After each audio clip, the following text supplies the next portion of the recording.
자, 민법하고 관련된 용어 설명 몇 가지 보충적으로 설명드리고 진도 나가고자 합니다. 자, 관련된 용어는 첫 번째, 소멸시효와 제척기간이라는 용어예요. 아주 민법에서 빈번하게 사용이 됩니다. 기본적인 맥락을 보시면 소멸시효나 이 제척기간은 이렇게 이해하시면 좋아요. 권리의 존속기간이다 라고 둘 다 이해하시면 돼요. 권리의 존속기간. 권리가 뭐하는 기간? 존재할 수 있는 기간. 그때까지만 권리가 존재할 수 있는 거예요. 예컨대 내가 돈을 친구한테 1억을 빌렸어요. 그럼 나는 채무자고 빌려준 친구는 금전 채권을 가지고 있죠. 이 금전 채권이 영원히요, 세월하고 상관없이 영원히 법적으로 존재하는 게 아니에요. 법은 10년 동안요, 10년 동안만 이 권리가 존재하도록 법이 못 박았어요. 그래서 여기 보실까요? 제 친구가 B라고 하는 이분하고 돈을 거래한 적이 있어요. 1억을 빌려준 적이 있단 말이죠. 둘이 친해져가지고 테니스를 치고 이러면서 친분이 쌓였어요. 그랬더니 이 B라는 분이 돈을 빌려달라고. 그래서 친분이 좀 쌓이고 연배도 비슷하니까 돈을 이렇게 빌려줬겠죠. 여기 채무자, 빌려준 사람, 채권자. 근데 이분이, 제 친구는 원단을 해외에다 이렇게 수출하고 하는 친구예요. 그런데 이분이 친분이 좀 쌓이니까 이 원단을 내가 동남아에서 팔도록 외상으로 달라. 그래서 제 친구가, 이 채권자가 이분한테 돈도 1억을 빌려주면서 원단도 약 10억 정도를 외상으로 줬어요. 이렇게요. 그랬더니 이 B라는 채무자가 이 두 개를 다 빼먹고 있는 거예요. 안 갚는 거예요. 빌려준 돈도 안 갚고 원단값이고 10억도 외상으로 가져간 것도 안 갚고. 이때 제 친구죠. 제 친구가 이 돈 받을 수 있는 거, 받을 수 있는 권리의 존속기간, 이를 뭐라고 그래요? 소멸시효라고 해요. 권리의 존속기간. 이 돈 빌려준 돈을 받을 수 있는 기간, 권리의 존속기간, 이를 소멸시효라고 하는데 둘 다 이걸 비슷하게 써요. 근데 약간 달라요. 이 제척기간은 좀 이따 설명을 드리고 먼저 소멸시효. 빌려준 돈은 우리 민법에 10년간 불행사하면, 10년간 뭐하면? 권리를 불행사하면. 불행사라는 거 꼭 기억하셔야 돼요. 이 소멸시효는 언제 작동되느냐? 이 채권자가 받을 수 있는 돈을 몇 년간, 권리마다 달라요. 각 권리마다 존속기간을 법이 다르게 딱딱 못 박아놨어요. 가령 임금채권이에요. 임금채권은 3년이에요. 내가 일해줬는데 사장님이 부도내버리고 튀었어요. 그때 근로자인 내가 사장님한테 받을 수 있는 급여 있죠. 급여채권, 임금채권은 3년의 소멸시효에 걸려요. 3년 동안 어떻게 하면?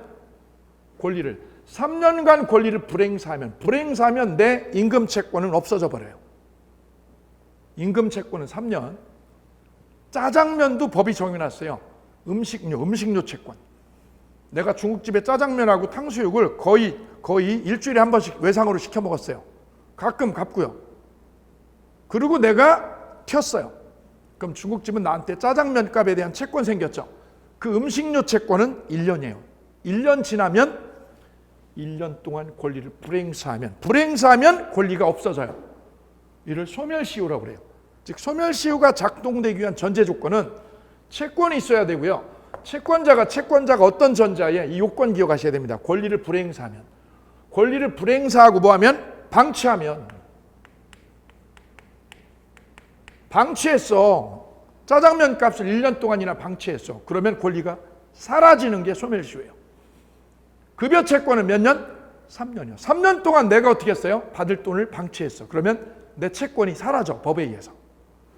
빌려준 돈은 10년입니다. 10년의 소멸시효에 걸려요. 10년에 뭐에 걸린다? 소멸시효에 걸린다라고 그래요. 소멸시효에 걸린다. 그럼 몇 년 동안요? 10년 동안 불행사하면, 방치하면 권리가 없어지더라. 원단 있죠. 원단 외상값은 5년입니다. 상거래로 생긴 거는 5년이에요. 5년에 뭐에 걸린다? 소멸시효에 걸린다. 5년간, 이건 10년간 내버려두고 방치하면 권리가 없어지는 법리. 이를 소멸시효 법리라고 그래요. 이 법리는 로마법의 권리 위에 잠자는 자는 법이 보호하지 않는다. 여기서 유래된 거죠. 권리를 가진 사람이 권리를 어떻게 해요? 불행사하고 방치하면 권리를 없애버리는 제도. 빌려준 돈은 10년, 원단 외상값, 상거래죠. 상거래로 생긴 건 5년입니다. 그래 카드값도요. 카드값도 상거래로 생긴 거니까 5년이에요. 5년 동안 불행사하면 권리가 없어져 버려요. 돈 못 받는 거예요. 제 친구가 이 얘기를 하더라고요. 어느 날 밥 먹는데 야 우리 동남아 한번 갈까? 왜? 내가 말이야 이 B라는 사람한테 이름도 알아. 돈을 못 받은 게 이렇게 11억이나 있어. 얘만 찾으면 우리 친구들 다 가가지고 골프를 한 달 동안 치게 해준다고 그러더라고요. 그리고 우리 각각을 했더니 그 중에 친구 하나가 뭐라고요? 야 우리 가서 얘를 찾기 전에 우리가 죽을 수도 있어. 동남아에서 총 맞아가지고. 근데 이 친구는 채권은 있어요. 빌려줬으니까 뭐가 있어요? 채권 있죠? 원단 외상값 채권 있죠? 이 채권이 소멸시효가 진행되고 있어요. 몇 년? 10년. 10년 동안 불행사하면 이거 없어져요. 이거는 5년 동안 불행사하면 없어져요. 그러면 어떻게 해야지 이 권리를 지킬까요? 불행사하면 없어지죠. 지키는 방법은요. 권리를 행사하면 돼요. 권리를 행사하면 권리가 어떻게 돼요? 소멸시효에 적용을 받지 않아요. 그래서 이 받을 돈 가진 친구가 채무자 재산에 이렇게 하면 돼요. 재판상 청구를 하면, 여기서 재판상 청구는 민사소송을 거는 거죠. 민사소송. 소재기를 하는 거죠. 소재기를 하면 어떻게 돼요? 소멸시효가 중단돼요. 중단. 아니면 채무자 재산에다가 이 집이나 월급이나 차에다가 어떻게 하면 가압류 조치를 하면 권리를 행사한 거죠. 권리를 적극적으로 행사하면 소멸시효가 멈춰버려요. 중단돼요. 이게 두 가지로 생각하시면 돼요. 내버려두고 방치하면 몇 년간? 10년간. 그럼 이 받을 돈 날아간다. 그럼 어떻게 하면 안 날아가요? 이 재산에, 채무자 재산에다 B의 집이나 차나 이런 데다가 집이나 차에다가 뭐 하면 가압류를 걸든가 민사소송을 걸면 가압류를 걸었다. 흔히요. 가압류 조치를 한다. 그러면 이 A라고 하는 채권자는 방치한 거예요? 권리를 행사한 거예요? 권리 행사한 거죠? 그러면 소멸시효가 어떻게 된다? 중단된다. 중단을 시킬 수 있어요. 이렇게 하면 시효가 중단된다. 소멸시효가 중단되더라. 이거 기억하셔야 돼요.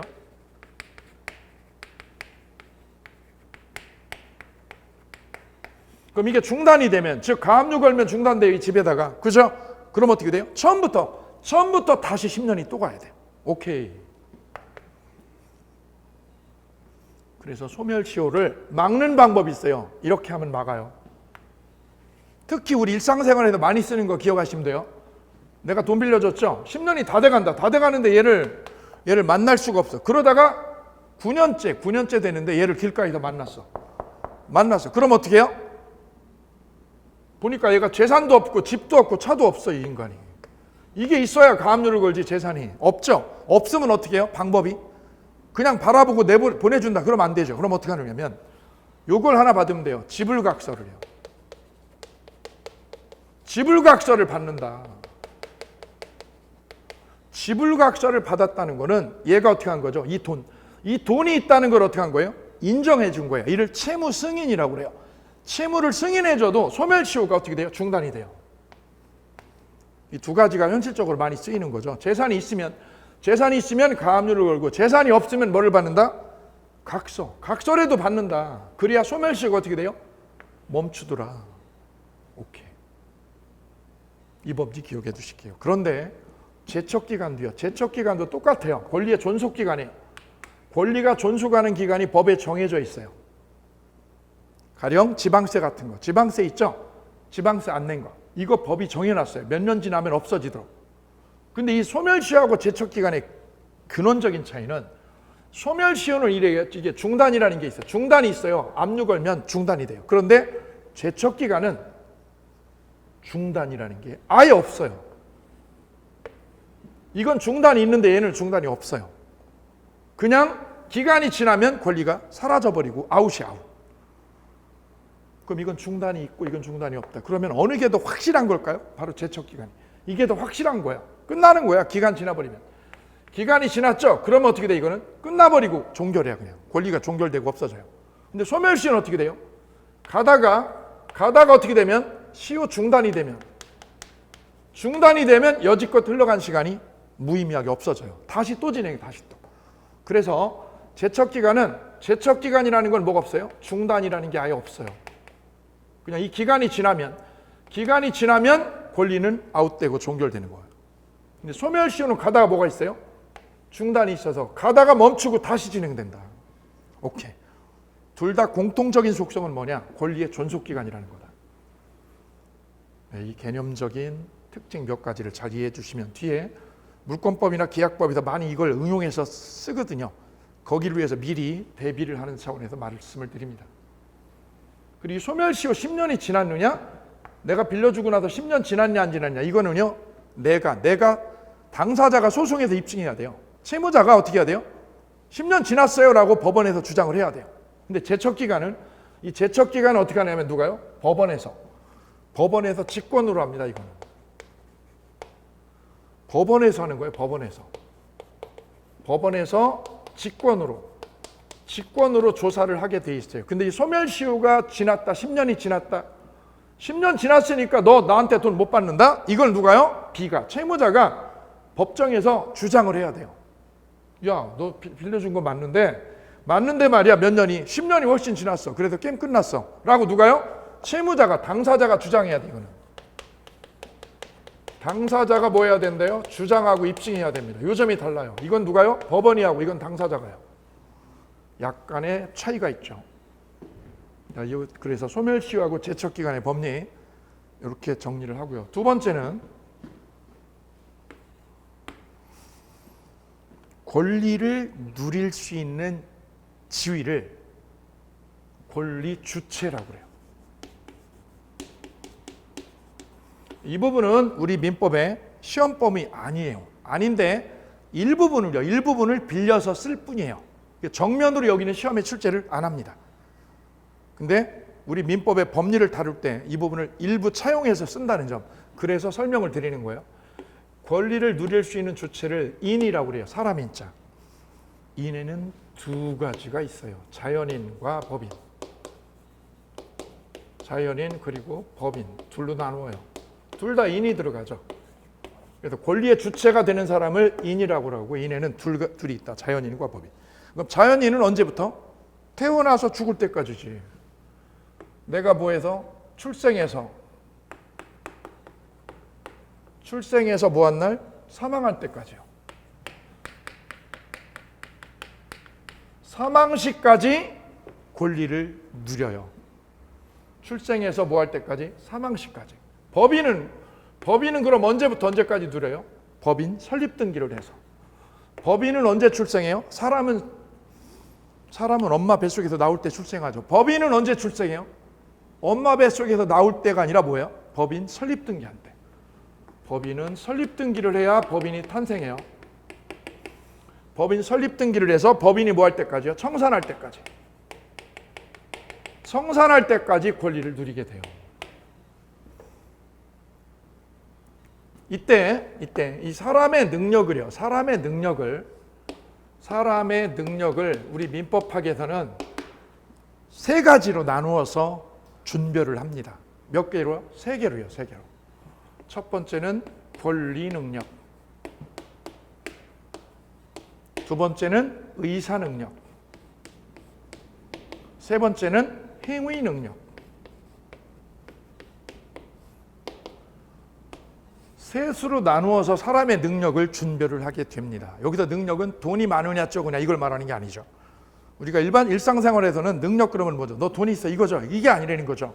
여기서 능력은 무슨 능력? 권리 능력, 의사 능력, 행위 능력 이렇게 셋으로 나누어서 준별을 하는데 첫 번째 권리 능력은 태어나서 뭐 할 때까지요? 죽을 때까지 모든 인간이 갖는 거예요. 모든 인간이. 모든 사람이 가지는 능력. 모든 사람이 죽을 때까지 누리는 지위를 권리 능력이라고 그래요. 치매 걸린 할아버지요. 아직 죽기 전이죠. 권리 능력 있는 사람이에요. 술이 만취된 사람, 술이 떡이 된 사람 권리 능력이 있어요. 왜요? 사람이거든요. 죽으면 권리 능력이 없어져요. 따라서 권리 능력은 모든 사람이 갖는 거예요. 간단하죠. 의사 능력은 이 중에서 권리 능력 있는 사람 중에서 뭐가 있는 사람? 변별력 있는 사람. 사물에 뭐가요? 변별력. 변별력이 있는 사람. 변별력이 사물의 시시비비를 변별할 능력이 있는 사람을 뭐라고요? 의사 능력자라고 그래요. 그럼 변별력이 없는 사람은요? 변별력이 있는 사람의 반대는 변별력이 없는 사람이죠. 없는 자는 우리 민법에서 의사 무능력자라는 표현을 써요. 의사 없을 무자. 의사가 없어. 왜? 어젯밤에 술을 너무 먹었어. 밤새도록. 그래가지고 아침에 인사불성이야. 이 인간이 아빠 엄마도 몰라봐. 자기 마누라도 몰라봐. 이럴 때를 우리는 뭐라고 그래요? 인사불성 또는 의사 무능력자라는 표현을 써요. 의사 능력이 없어. 무능력자. 이분이 부동산을 증여한다, 돈을 주겠다, 이런 계약을 했다. 이거는 다 무효예요. 법적으로 이 무능력자가 한 계약. 의사 무능력자가 계약서에 도장 찍은 거는 유효, 무효? 무효다. 왜요? 의사 변별력이 없잖아요. 자기가 시시비비를 판단할 수 없잖아요. 그분한테 책임을 물을 수 있어요? 없어요. 왜요? 변별력이 없는 사람한테 책임 물을 수 없으니까 이분이 한 계약서는 무효. 세 번째는 행위 능력. 법률 행위를 유효로 할 수 있는 능력. 법률 행위를 뭐로? 유효로 할 수 있는 능력. 이를 행위 능력이라고 불러요. 그럼 내가 20살이 넘었고 계약서를 정상적으로 쓸 수 있는 사람이야. 이분이 행위 능력자예요. 보통 정상적인 판단을 하는 사람, 이분이 행위 능력자. 그런데 행위 능력이 모자라는 사람이 있어요. 행위 능력이 난 좀 모자라. 아까 의사 능력이요. 변별력이 없는 사람은 뭐라고 표현해 줬어요? 의사 무능력자라는 표현을 썼죠. 의사 무능력자. 근데 행위 능력을 갖춘 사람을 행위 능력자라고 그러고요. 행위 능력이 모자라요. 왜요? 정신적으로 사무처리 능력이 모자라. 정신 지능이 좀 모자라서. 이분을 우리 민법에서는 제한 능력자라는 표현을 쓰지요. 제한적이야. 여기에는 세 사람이 있었어요. 그죠? 미성년자. 그 다음에 비성년 후견이 개시된 사람. 성년 후견 개시. 성년 후견이 개시됐어요. 그 다음에는 뭐가요? 한정 후견이요. 한정 후견이 개시된 사람. 이 세 사람을 우리는 통칭해서 제한 능력자다라고 해서 구별을 해주었죠. 그래서 우리 민법학에서 말하는 사람의 능력은 모든 사람이 가지는 권리 능력, 변별력이 있는 사람은 의사 능력, 법률 행위를 유효로 할 수 있는 행위 능력, 셋으로 나누더라. 그럼 어느 게 가장 포괄적이에요? 권리 능력이 가장 포괄적이죠. 그 다음에 의사 능력은 그 중에서 좁아지는 거죠. 점점 좁아지는 거죠. 크고 좁고 더 좁고 이렇게. 그래서 권리의 주체가 되는 인과 사람의 능력, 이 두 부분에 관한 용어 정리를 여기서 하고 갑니다. 나머지 더 디테일한 논의들이 있는데 그 부분은 강의 중에 그때그때 언급을 해서 정리를 하면서 가도록 하겠습니다. 용어 설명 이렇게 마치도록 하겠습니다.